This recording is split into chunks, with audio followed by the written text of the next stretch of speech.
Okay, we're going to get started in just a few minutes. Let folks join us.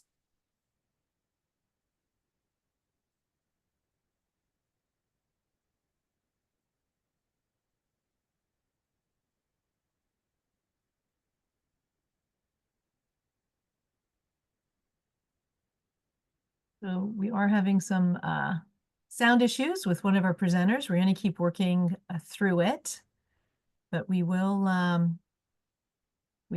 get started just in the interest of time. So good afternoon, everyone. Thanks so much for joining us. I want to thank our series sponsor, the Job Gym. They've been a great partner to us over the years for all of our employment and training needs, and we will hear from Amanda shortly. Today, we have 3 presentations on various funding and resources available to local businesses. Our presenters include Marika Swain. She's with the Ministry of Economic Development, Job Creation and Trade, and she'll be discussing the Southwest Development Fund, which supports business expansion and innovation in Southwestern Ontario, provided we can get her sound working. We also have Nicholas Aiello. He's with the City of Welland, and he'll be discussing local programs designed to revitalize commercial properties, support facade improvements, and stimulate economic development.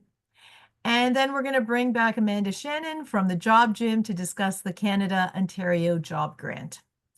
So the format for our session will be as follows. Our presenters will all go through their presentations. Throughout the presentations, you could submit your questions through the Q&A function or the chat button at the bottom of your screen.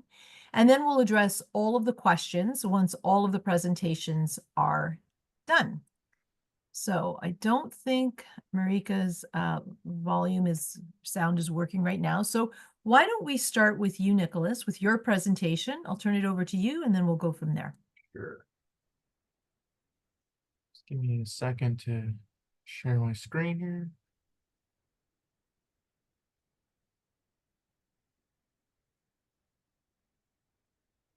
There we go. You can see that? We can. All right, great. So, hi everyone, my name is Nicholas Aiello. I'm the Manager of Policy Planning with the City of Welland. I'm here to talk to you about some of our local incentive programs, primarily community improvement plan incentives. These plans are put in place to attract investment to a certain type of need within the city, whether that's downtown revitalization, brownfield, or employment, affordable housing, but I'll get into that a little more into the following slides. So just to go over a quick agenda, we're going to talk about what is a CIP, the relevant CIP legislation that allows us to do this. Then we'll get into talking about Welland's CIP programs. We have 4 of them. I'm only going to talk about 3 of them because those relate mostly to businesses. How you can apply for the CIPs. We're updating a few of them, the brownfield and the downtown. So we'll talk about that update. And then a couple other incentive programs that I'll just make you aware of. So what is a CIP? CIPs are formal planning tools authorized under the Ontario Planning Act. So they're actually a legislative thing that we can use. They allow cities to utilize financial incentives to attract a desired type of private sector investment in the city. Like I said, examples include downtown revitalization, brownfield redevelopment, remediation, employment uses, and affordable housing. These incentives take the form of grants, loans, rebates, land sales, a multitude of things. So how can we implement these? So the Municipal Act actually prohibits municipalities from providing direct or indirect assistance to commercial entities, industrial entities. So how the city permits this is the Act provides 2 exceptions. One, through Section 28 of the Planning Act to actually administer a CIP program, which we'll get into in the next slide. And then the other is through Section 365.1 of the Municipal Act, and that allows cities to pass a bylaw to provide tax assistance for brownfield projects. So diving deeper, Section 28 of the Planning Act allows a municipality to designate a community improvement planned project area. Uh, CIPA for short. CIPA is defined as an area of a municipality where the community improvement is desirable to age, dilapidation, overcrowding, etc. In the CIP area, a city can acquire, hold, clear, grade, or otherwise prepare acquired land for community improvement, construct, repair, rehabilitate on its own or improve buildings, sell, lease, or otherwise dispose of any land. And mostly what we're going to be talking about today is make grants or loans in conformity with the CIP to registered property owners, assessed owners, or even tenants of the buildings. The Act also provides the authority for upper tier municipalities to make grants or loans to the city for the purpose of a CIP. So the region can basically partner with us on these programs, in which they do for a few. So Welland CIPs. We currently have 4 CIPs. They are the City of Welland and Niagara Gateway Economic Zone and Center CIP. That's geared towards employment uses. The Downtown and Health and Wellness Cluster CIP. That's geared towards revitalizing the downtown in terms of mixed use development and commercial development. The Brownfield CIP, obviously for brownfield remediation, and our affordable rental housing CIP. Further to this, Welland staff have delegated authority for the approval of CIP applications, meaning that the city doesn't require council approval to provide an incentive to an applicant. This in turn creates an efficient turnaround time for our applications, and processing is more consistent because we have more of a consistent decision result rather than having council make a decision on various different types of applications. In my next few slides, I'm going to explain the city's programs. Given my audience, I'm only going to be talking about the Gateway CIP, the Brownfield, and the Downtown. I'm not going to talk about affordable housing because it's not so much geared towards business. So the City of Welland, Niagara Gateway and Economic Zone, CIP, Gateway CIP for short. This program is tied toward the creation of employment uses in primarily within strategic locations. To be eligible, your development or project has to be a new or sustainable investment, and it has to be a development, redevelopment, or new construction, or an adaptive reuse of the building. Retail commercial uses and residential uses are actually not permitted for this. It's more geared towards large sector employment uses like industrial or large offices, major office buildings, things like that. So the main incentive that is associated with the Gateway CIP provides a tax increment grant. And what this does is it provides a yearly grant based on the percentage of the increase in your property taxes that have resulted from your project for a period of 5 to 10 years. So for example, if you have a vacant piece of land or underutilized piece of land and you develop it, your taxes increase. What you will receive is a yearly grant based on the percentage of that increase in taxes, regional and city taxes, for a period of 5 to 10 years. 5 years if you're outside of a strategic location, which is those locations highlighted in purple on the map, and 10 years if you're within one. The percentage of that tax grant is based on the as-built performance and environmental design performance of the project, of the development. So in this slide, this is how our percentages are determined. There's a point system that is awarded a certain number of points toward economic factors such as the number of jobs and construction value, and the environmental design criteria. The design criteria deals with factors such as attractive site and architectural design, energy conservation, and water conservation. But these are fairly minor. Criteria to meet, and if you're developing a new building, you're less. It's something you're probably going to already be implementing. I'm getting a little feedback. I'm wondering if that's yours.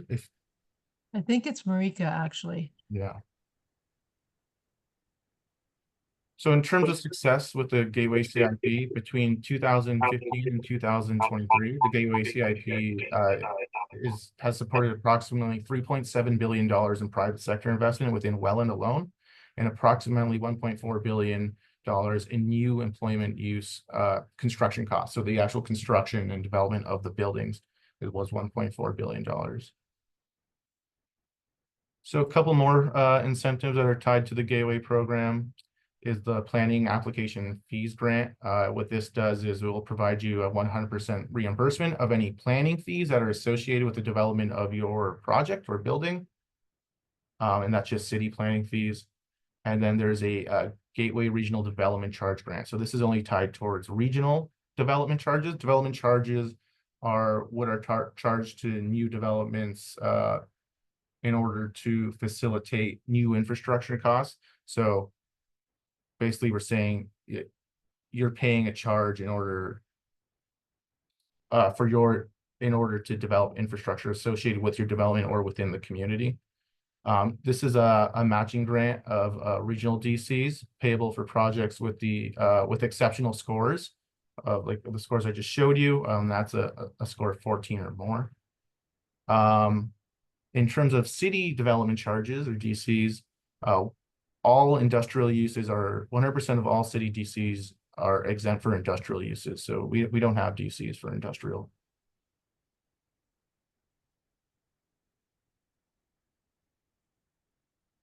So the next CIP that the city has is the Downtown and Health and Wellness Cluster CIP. It's a lot of words, so we're going to call it the Downtown CIP for short.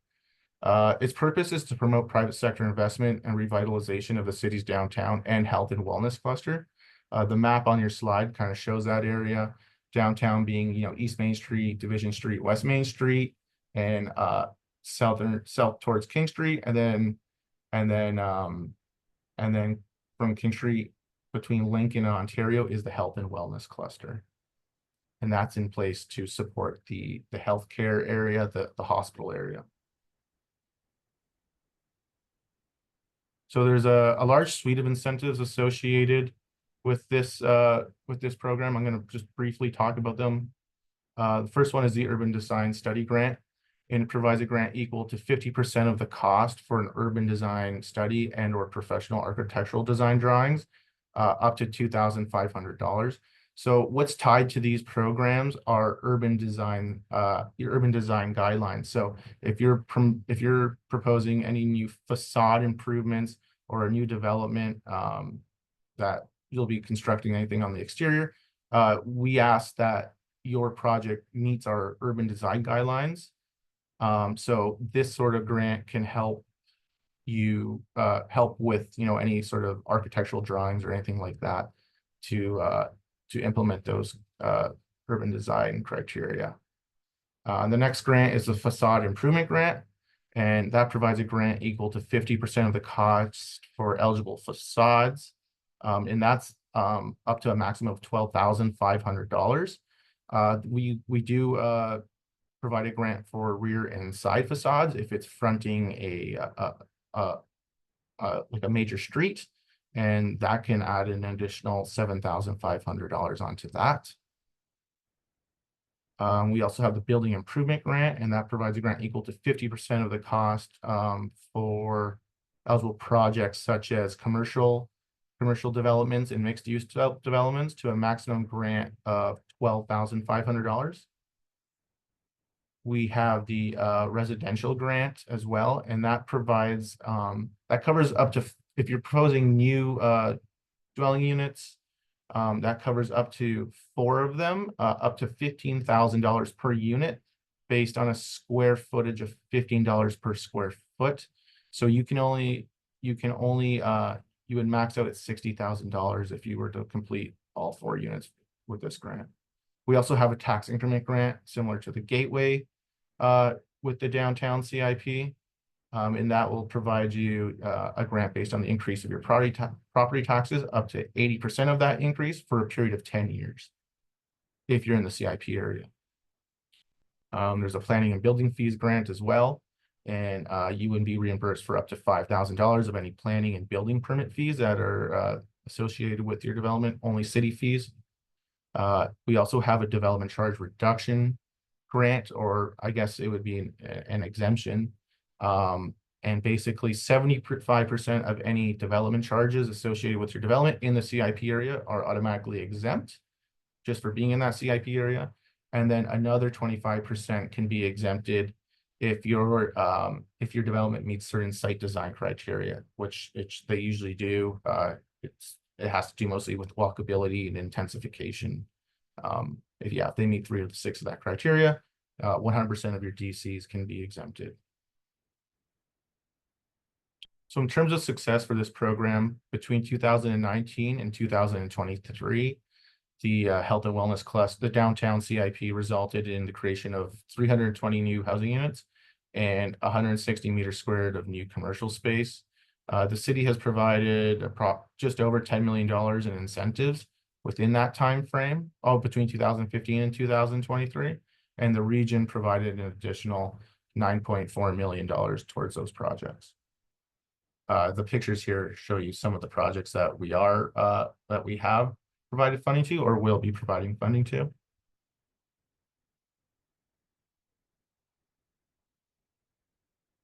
So the brownfield CIP, obviously the CIP provides incentives towards remediation of brownfields.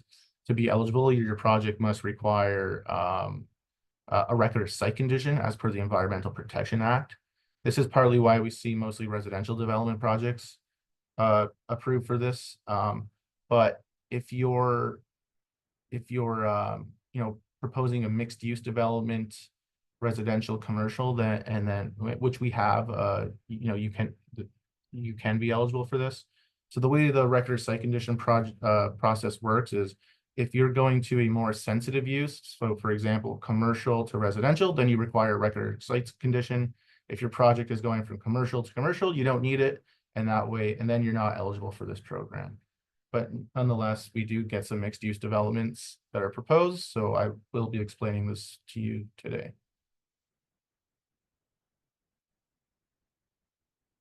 So the first program that we offer is the Environmental Study Grant, and this will cover you for up to 2 studies. These are environmental phase 1 or phase 2 environmental site assessments. We cover you for up to $20,000 per study, up to 50% of the cost. But this grant maxes out at $35,000. We also have the Brownfield Tax Assistance Program. That provides a grant equal to city portion of taxes for up to 3 years. So basically 100%. So at the time you apply for the program, and up to the time you receive you're reassessed, or a period of 3 years, you would get a grant based on 100% of your property taxes. And that's to allow time for remediation and to alleviate some of those remediation costs. There's a Brownfield Fees Grant, and that provides a grant equal to up to 100% of all planning and building permit fees. There's no cap on that. So any planning and building permit fees associated with your development, you can get a grant back for that after you receive occupancy. There's the Brownfield Development Charge Exemption Program, similar to the downtown. You would be 75% of your development charges would be automatically exempted. And then the additional 25% can be exempted if you meet those site design criteria, similar to what I explained for the downtown CIP. So in terms of success, between 2019 and 2023, the Brownfield CIP facilitated over 986 new housing units and over 10,000 square feet of commercial space. In this time period, the city has paid funds totaling nearly $40 million, with the region providing over $30 million towards these redevelopments. So that sums up the relevant programs that the city offers for today. To apply, you can visit the Made in Welland website. It's in that link there, or we have a general email you can email, and then we can help you, walk you through the process. We'll have a pre-consultation meeting with you if there's any interest. That's great. Thank you, Nicholas. I do have a couple more slides, unless Oh, I'm you do? I'm over. sorry. I thought you Yeah. were wrapping up. No. All right, keep going. Okay. Let me know if I'm going too long. So we are participating. We are currently updating our brownfield CIP. The main objective is to review and update the current incentive programs as it relates to our current and future development landscape.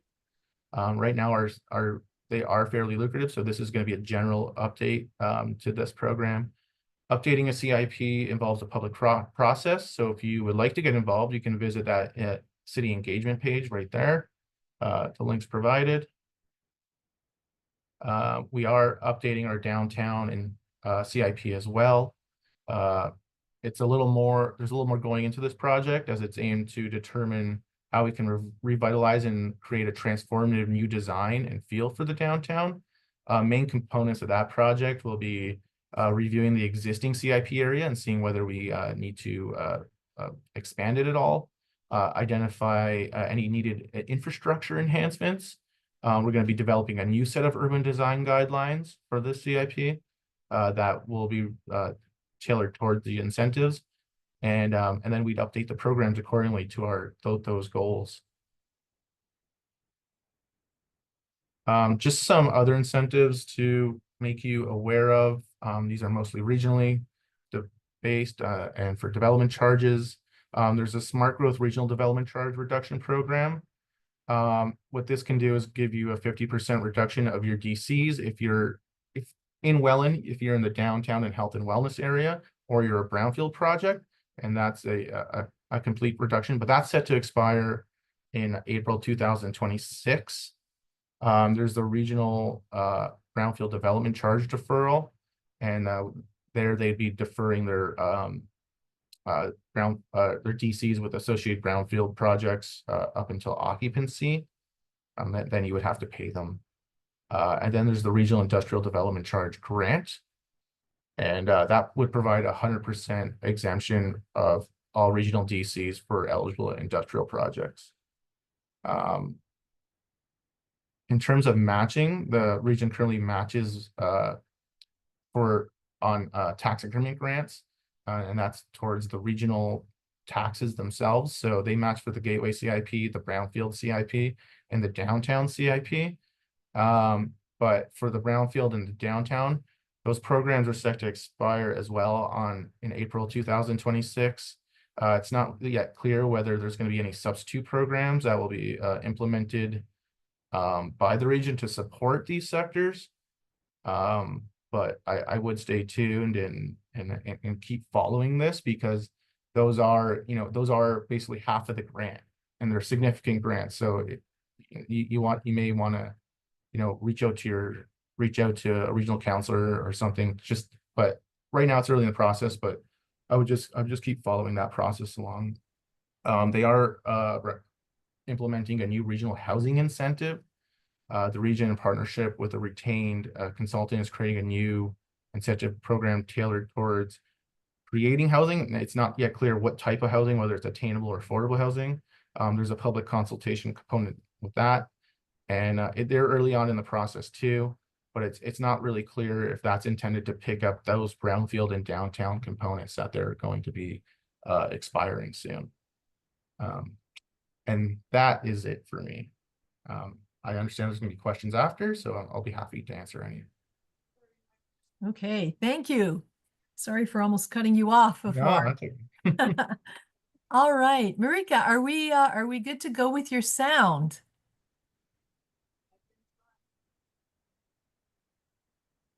Marika.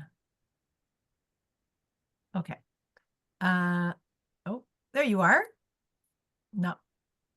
No. No. No sound. Okay. Okay. So how about we go to Amanda, and yeah, the Great. screen is yours. Thank you. I'm just going to load my presentation here. Thank you so much. Job Gym, super excited to be sponsors of the South Niagara Chamber of Commerce Lunch and Learn series. So thank you so much to Dolores and her team for that. They do a great job with these. Today I Sorry, am going can anyone hear me now? Oh, yeah. Okay. The computer won't work, but the phone will. I'll be ready when you guys are. How about you go first, Marikas, just so because you've got it all working right now. Hi, everybody. So sorry. First of all, thank you so much to Dolores for inviting me. So my name is Marika Swain. I work for the Ministry of Economic Development, Job Creation and Trade. My responsibility is to help manufacturers across Niagara to grow and succeed. These are challenging times. The government has put in a new program to support manufacturers, and that's a little bit about what I'm going to talk about today. So for some of you who are familiar with me, I've been working with manufacturers for 30 years. Our usual program that I talk about when I talk to manufacturers is the Southwest Ontario Development Fund. We have 4 rounds of that a year. We may also be familiar with the Advanced Manufacturing, with AMIC, the Advanced Manufacturing and Innovation. It just closed actually last week. Our newest offering in response to the tariff, with the tariff issues that are going on with the US right now, is the Ontario Together Trade Fund. So this was just announced a couple of weeks ago. The Ontario Together Trade Fund provides financial support to businesses to make investments to pivot. So for a manufacturer that may sell a lot of goods to the US, it may be looking at another market to sell the same product. It may be slightly changing your market to appeal to a European or even to a cross-Canada market. The bottom line is that all of the programs that we have only fund a portion of what that company wants to do. So there is always, making sure that the company itself has the money in-house, can get it through a financial institution to make the rest of the investment. Interestingly enough, this is a fairly generous program, and it will fund, it says in the documents, up to 75%. That's probably not going to happen for most of the companies. Reasonably, we can probably expect 25 to 30% of an investment, and that could be in a loan or a grant. The project itself should be no more than 2 years. So you would have to get a lot of work done in 2 years. If you were thinking about building a building, this might not be the best fund for you. It is probably better fit to, again, the SWATF or the AMIC that I talked about earlier. But you have to have a project, a minimum of investment of $200,000. It must be located in a community somewhere in Ontario. Again, has to be completed within a 2-year time frame. We look at things that are going to enhance domestic competitiveness, build capacity in local supply chain in Ontario. That can include reshoring. But again, we are looking to pivot the operations of a manufacturer that is going to improve the company's both profitability and long-term success. So to be anywhere in Niagara, you can be located. You have to have at least 5 active employees, and you have to demonstrate an impact of the tariffs on your company.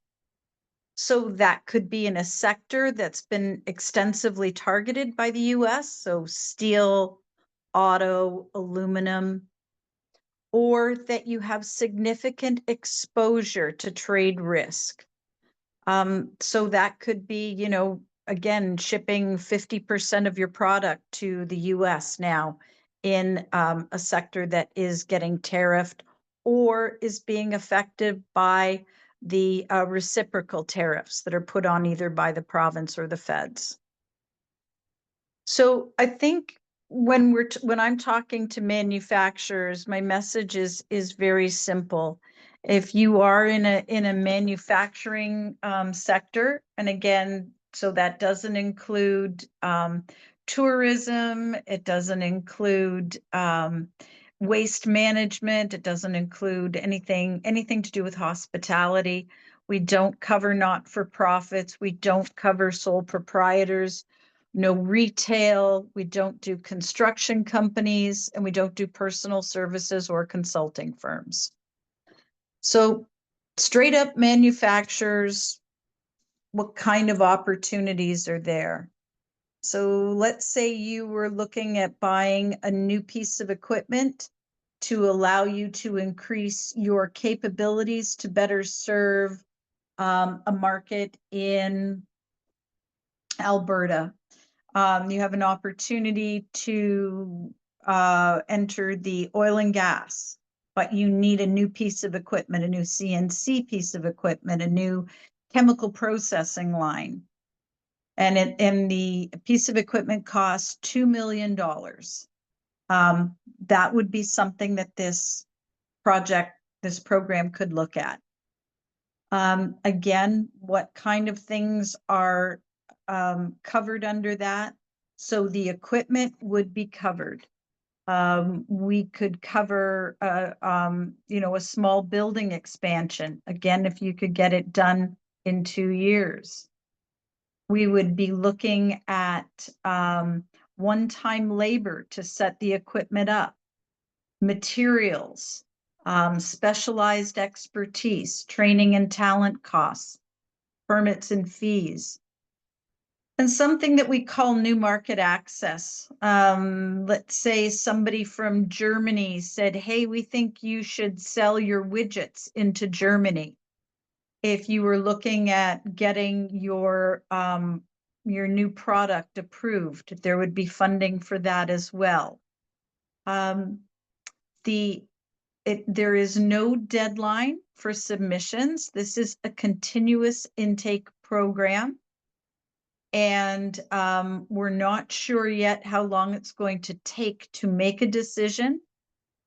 But if you submit an application, say by May 31st, you submit the application through our Transfer Payments Ontario website.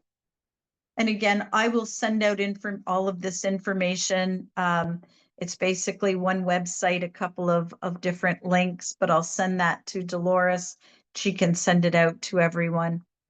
And basically you go in, you register on Transfer Payments Ontario if you have not already got a profile on there. You download the application, you submit it. Once you submit the application, then you can actually start incurring eligible expenses at that time. So let's say it's May 31st, you submit, June 1st, if it is deemed a complete application. If you are approved for funding at some time in the future, we will go back to that June 1st date for eligible expenses. Now, for those who have heard me speak before, you know that all of this is you don't have to do it yourself. I'm here to help. So I can help you download the application, get onto the system, see if your project is a good fit. If it's not a good fit for the OTTF, again, this new program, maybe it's a better fit for some of our other programs that we have going. But the earlier you can talk to me about a project, the better it is. It may be a year in the future, but it's never too early to start having that discussion about what you can do, how we can make the project stronger. So what does make a strong project? So in the case of the Ontario Together Fund, again, increasing that local capacity, local capabilities, getting better into the supply chain that is not US focused. That's what this is all about, is changing our focus from the US. So anything that shows diversification into a different market is definitely a good thing to be doing. Increasing those revenue streams again to the European market. I probably don't need to remind people on this call, but Canada has free trade agreements with like more countries than anybody else in the world. This is a wake-up call or a push off the, we've been pressing the easy button for a long time, working with with the US supply chain so closely. So again, the OTTF is to help lessen our reliance on US supply chain systems. But we love new technology, investments that show that we are broadening our scope, our capabilities. We want to look at things that are obviously job creation is always good, but in this program, job retention is also good. Upskilling and training our internal workforce is also something that gets you points. Development of economic clusters or a different supply chain would also be seen as getting you extra points. Now, the extent to which government support improves project outcomes. We've got some companies that I've spoken to in the last couple of weeks that have had projects that they may have been thinking about, but maybe the return on investment was just a little too far in the future for some of our companies. With the increase in what you can get from the OTTF versus one of our usual funds, when I'm talking about SWATIF and AMIC, we fund up to a maximum of 15% of a project. So in this case, the OTTF will go 30%, in some cases, maybe even 50%. That may make some of those investments that companies have been thinking about more, well, it may at least bring them back on the table again. When we look at a lot of the things that companies are doing here in Niagara, we're looking at increased innovation. I used to be able to count sort of my innovative companies on one hand. I now almost have to take off my shoes and socks. We really have a bunch of innovative companies here in Niagara that are developing their own intellectual property. Again, this may be an opportunity for them to step out a little bit further into another geographic area that they hadn't considered before. Again, we need to know and assess what the project risks are, how we're going to manage those risks, and what the market risks are in what is really a changing circumstance for a lot of people as tariffs go on, as tariffs come off. If you go to the Ontario let's stop just for a moment. So for anybody online, is there any questions about what I've talked about already regarding the Ontario Together Fund?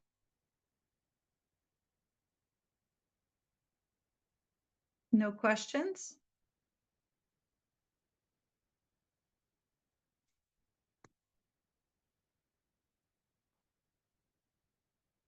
Can you hear me?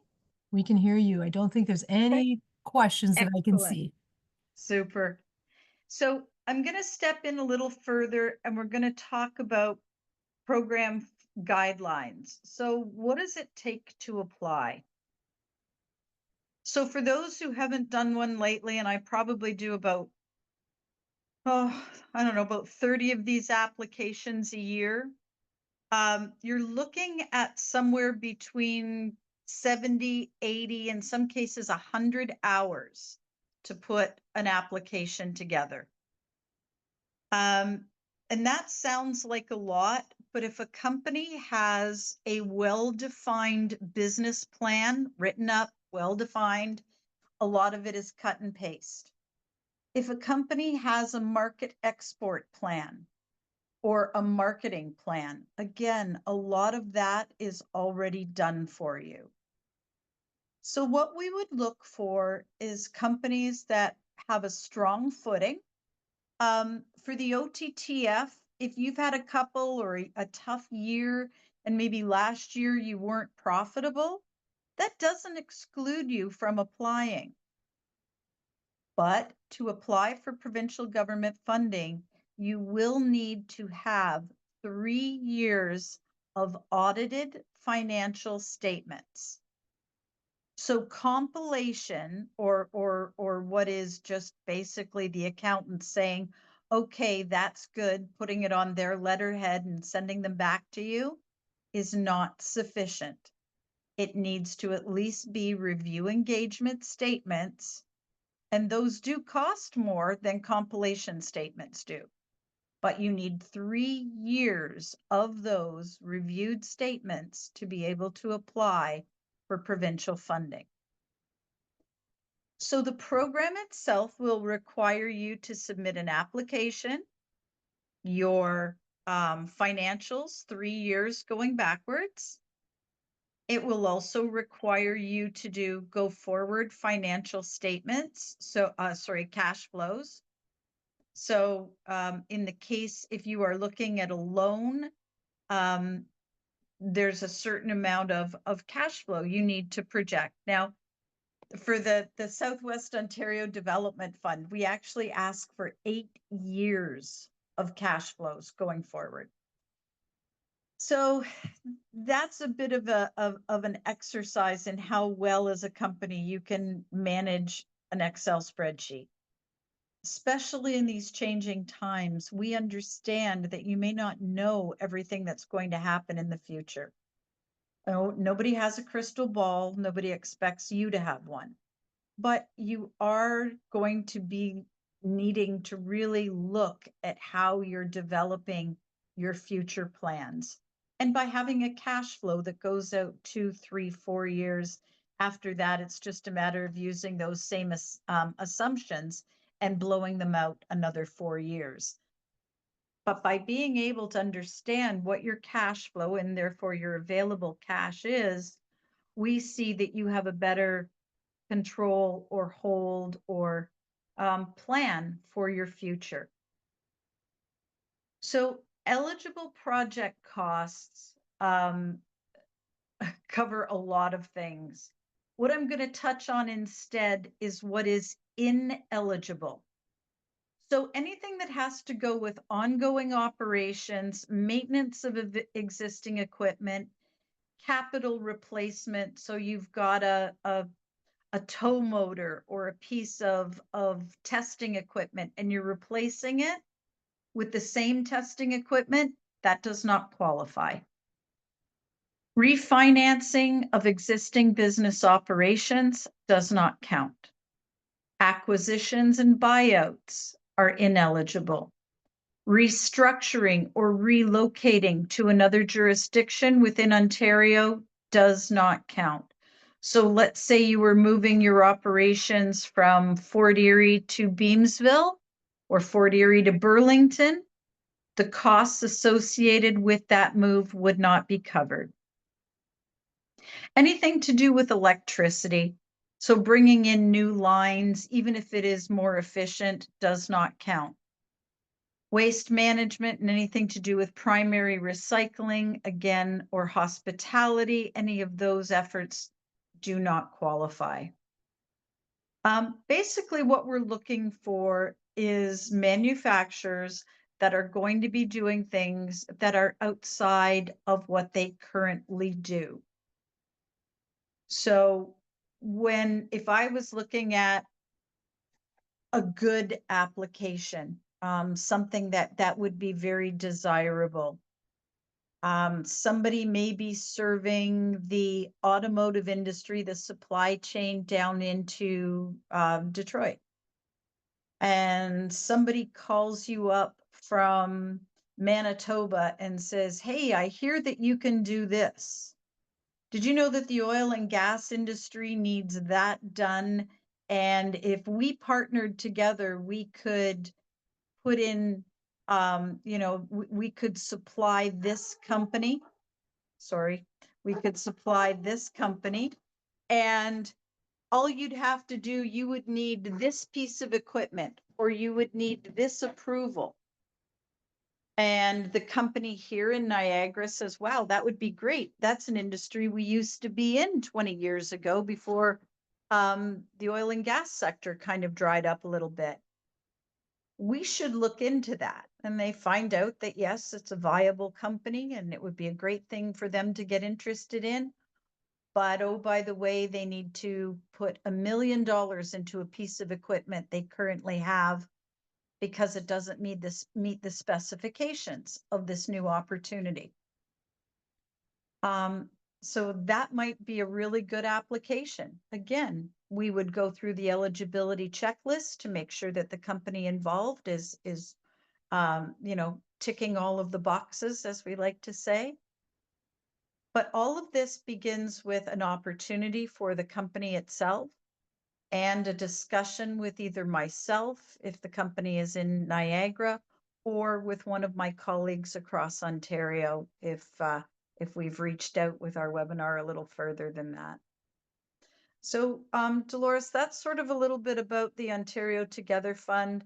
It's very similar to a lot of the other programs that we have, and I look forward to talking to manufacturers who might have opportunities. So again, sorry for the tech problems, but glad we could make something work. Yeah, that was fantastic. You rose to the top. That was great. Lots of great insights. We appreciate it. Okay, let's go to Amanda for the final presentation, and then we'll see if there's any questions. Take it away, Amanda. Thanks, Loris. All right, so I'm going to skip some of my slides and try to get this done in 5 minutes, just to be mindful of the time. And I know there's some questions in the chat for Nicholas. So my name's Amanda Channon. I'm the employer specialist with JobGym. We are one of the service providers in Niagara that facilitate the Can Ontario Job Grant. So essentially, this grant is meant to support businesses in upskilling their workforce. So you can apply for this to access direct training with a third-party trainer. A lot of businesses use this if they need to pivot. So maybe their existing team doesn't have the skill set that they need to move in the direction that they want to go in. Some employers will use this as part of their succession planning. Sometimes there are issues within the team, so they can access different training programs to help getting everybody to work from the same page. So there's a lot of different uses and benefits to accessing this program. There are several service providers in Niagara as well as across the province that do facilitate this program. Any agreements are between the ministry, the service provider, and the employer. So although we have some great relationships with the trainers that we see often come through this program, all documents and communications do have to go through the employer because they are the signing party on the agreement. I'm actually going to use a little case scenario to help people understand how the program works. I think that will kind of alleviate a lot of questions around this. So Acme Industrial manufactures widgets at the Niagara-based facility. They have 86 employees on payroll. The company has a fleet of 20 drivers that delivers their customer orders throughout Ontario. Another 25 team members are employed in entry-level unskilled labor roles. So Acme's HR manager is developing their strategic plan alongside senior management. Discussions and forecasting staffing needs for the next year as well as the next 5 have led the team to the realization that 60% of their drivers will enter retirement age in the next 2 to 10 years. So HR is now tasked with proactively addressing this anticipated labor gap, and let's look at how the CODGE program can help deal with that. So you strike up a relationship with Learn to Drive Trucking Academy. They're offering AZ driving course with intake every 6 weeks at $10,000 per trainee. Acme commits to upskilling 5 of their existing laborers every 9 months. So that's an investment of $50,000. Because this company has less than 100 people on payroll, the ministry contribution for that training will be the $41,666, and the employer will be responsible for 1/6. And then as far as how the reimbursement schedule works, in this program, the business does have to pay for the cost of training up front, and then they receive reimbursement via a 70-30 split. So 70% as soon as proof of payment has been submitted, and then the additional remaining 30% is facilitated at the end of the training. So the outcome of this, the company is less dependent on labor market trends, and they've developed their own internal talent pipeline. There's a significant cost savings for employee training investments. This career pathing options also leads to lower turnover rate of entry-level laborers, improving community reputation. So then you become an employer of choice because the word gets out fast amongst the job seekers. So that'll help you cut down on some of your HR time, hopefully. And then employee morale increases. There's less pressure for existing drivers to work a lot of extra hours, and the laborers are super happy because they can access promotions and wage increases. So some basic information about how the funding works. Like I said, if you have less than 100 people on your payroll, you're eligible for up to 5/6 of the training costs reimbursed back to you. Employers that have 100 or more employees on payroll, they get 50% back. The maximum under this grant is $10,000 per trainee. That can also include, their tuition, exam fees, or mandatory student fees. Additionally, you can also apply for up to $500 in training materials as well as travel costs. So in this program, there is 4 separate areas that we look at in terms of eligibility. So the employer has to be eligible, the trainer has to be eligible, the training program has to be eligible, and the training participants that the employer's putting into the program have to be eligible. It sounds like a lot, but this program is actually fairly easy to access. There's not a lot of paperwork that's involved, and typically service providers do help with a lot of that to make it easier. But essentially for employers, we are looking at, are you licensed in Ontario? Are you compliant with all the employment legislation? And then WSIB and all of those good things. The training does have to be located in Ontario or virtually, and the business has to be in Ontario. I'm going to skip over a couple of slides here and get to one that's important so that everyone can read up on this afterwards. So the ministry is actually currently in the midst of making some updates to this program. One of those things includes a brand new landing page that will answer a lot of your questions. So if you head on over to this website, there is a full breakdown of what the program entails. That's also where you'll find the link to apply. Some of the key things to be aware of: you do have to apply for this grant before your training starts. We can't backdate anything, so if your training's already started and you apply afterwards, you won't get the funding. Additionally, it does take a little bit of time to process, so you need to submit at least 12 business days before your training starts. Some of the things we do look at in the back end when we're reviewing an application, they fall into one of 3 tiers. Just so that you're aware, pretty much because of the demand of this program, really only tier 1 applications are getting approved. So when you look at that, the ministry is prioritizing impactive training specifically to the individuals that are taking the training. Are you moving anybody from unemployed to full-time? Was anybody at risk of being laid off that are now being retained because of the training? Are they moving part-time to full-time, seasonal to year-round? Is there an increase of wages, a promotion with a job title change, or industry recognized certification? A lot of the things that we see come through are gas fitter, AZ, DZ drivers. We've had some WeSet applications go through for the wine industry, as well as some soft skills, so some leadership, customer service, sales. So there is a lot of variety. You have to demonstrate that there is relevance of the training for the participants and the business. Is the business going to experience growth? How is this positively impacting the business? And then it does look at the total cost of training.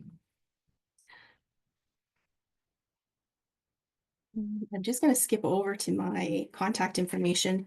I went through that incredibly quickly, but if anybody does have questions about this program, please feel free to visit that landing site or connect with me directly.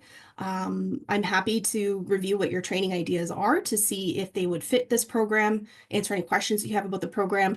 And like I said, we are funded for Welland and Fort Erie. However, there are service providers throughout the region. So if you're in a location that we're not able to support, we are all networked, the service provider network, so we can connect you with somebody in your area that can. I'm going to turn things back over to you, Dolores. How was that? 7 minutes? That was amazing. Great job. So lots of great information shared by all of our presenters. I know that we do have one question. I believe it's for Nicholas. So Nicholas, Amanda asks, just wondering if the grants discussed by Nicholas are only available in Welland or available throughout the entire region? Yeah, so the answer to that is it depends. It depends if that municipality you're pertaining to has adopted its own CIP programs. We at the city of Welland think CIPs are a very important tool in securing private sector investment in terms of those certain sectors we're looking for it in. So yeah, I would just ask them to see if they had have their own CIP programs. They might not be exactly the same as Welland's, but I believe most municipalities in the region do have CIPs. So Okay, great. Thank you. So that was a lot of information in a short amount of time. So thank you, Nicholas and Marika and Amanda. That was fantastic. We have recorded the session, so we will be sharing it with the entire membership. We'll include links, and we'll also make sure that any additional information is included on our website. If there's something specific that you're looking for, please reach out to us, and we'll connect you with the right person to answer your question. But I hope you do take advantage of some of the great opportunities that are out there for our members and local businesses. Again, thank you to our presenters. Our next session takes place on May 20th, so watch for details in your weekly What's Up Wednesday. We're right on time. Thanks everyone for joining us, and have yourselves a wonderful day. Take care, everyone.